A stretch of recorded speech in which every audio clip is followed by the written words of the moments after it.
qu'on a fait aujourd'hui? Ok, donc nous aujourd'hui ce qu'on a construit c'est cette partie ici. Donc ces trois boards-là. Qu'est-ce que ça comprend? Ça comprend deux composantes qui vont main dans la main. Donc on a ici la RAM. Cette partie ici c'est la RAM.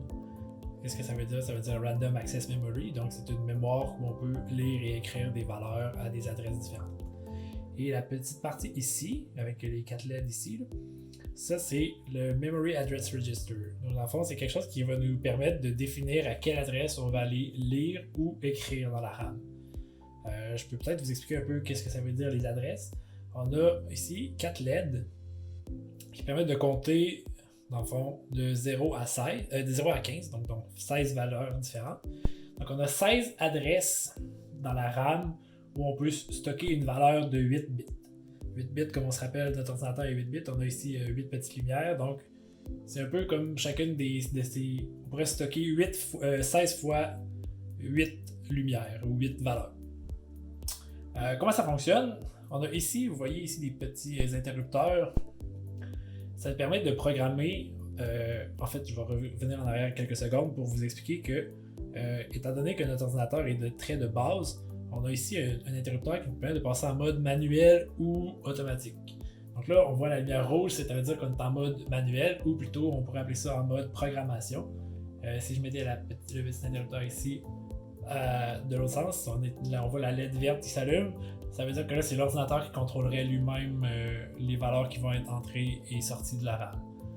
Qu'est-ce que ça veut dire? Ça veut dire que plus tard, quand on va avoir le bus, les valeurs qui vont arriver et sortir de la RAM vont arriver par le bus. Mais quand on se met en mode manuel comme ça nous permet d'utiliser les petites switches ici et là pour déterminer premièrement à quelle adresse je veux écrire ou lire dans la mémoire et quelle valeur de 8 bits je veux écrire à cette adresse-là. Donc comment on se sert de nos petits interrupteurs ici pour programmer l'ordinateur? En fait, pas programmer directement, mais plus insérer des valeurs dans la RAM. Ici, c'est nos 4 adresses et ici, c'est nos 8 valeurs. Présentement, on est à l'adresse 0. Toutes les switches ici sont à off. Adresse 0, aucune LED d'allumée. Si j'allais à l'adresse 1, par exemple, ça serait l'adresse 1. On voit une LED d'allumée.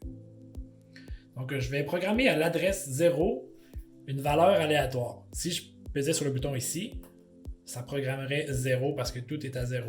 Si ici je change pour mettre une valeur, donc je vais faire quelque chose de juste visuellement intéressant en mettant 1 sur 2 à on.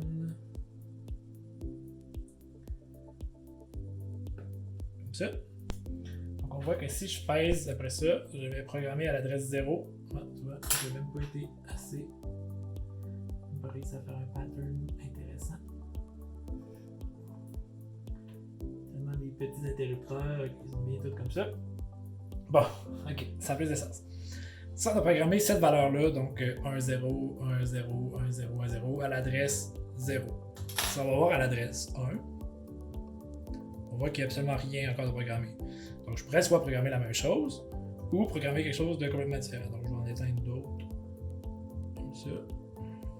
Et je vais programmer ça à l'adresse 1. Et là, si on retourne à l'adresse 0, on voit ce qu'on avait programmé tantôt. Je pourrais programmer la même chose à l'adresse ou changer comme une autre adresse, programmer autre chose et ainsi de suite indéfiniment. Dans nos 16 adresses différentes, je pourrais programmer 16 valeurs de 8 bits différentes dans chacune des adresses. Je peux vous montrer aussi que présentement, là on voit ici, mettons, on est à l'adresse 7. On a une valeur aléatoire parce que quand on branche l'ordinateur dans le fond, la RAM s'initialise avec des valeurs aléatoires, donc soit un 0 ou un 1 à faire en fonction des positions, tant qu'on ne l'a pas programmé. Donc là, si je voulais la réinitialiser, je pourrais réinitialiser cette adresse-là à 0. Et là, elle resterait comme ça si je reviens plus tard. Donc là, si je retourne à l'adresse 7. Comme ça. On voit qu'on est revenu à ça. Et ça, c'est la partie programmation. Donc ça va nous permettre au début de programmer des valeurs de départ dans l'ordinateur qui après ça vont être utilisées par le système.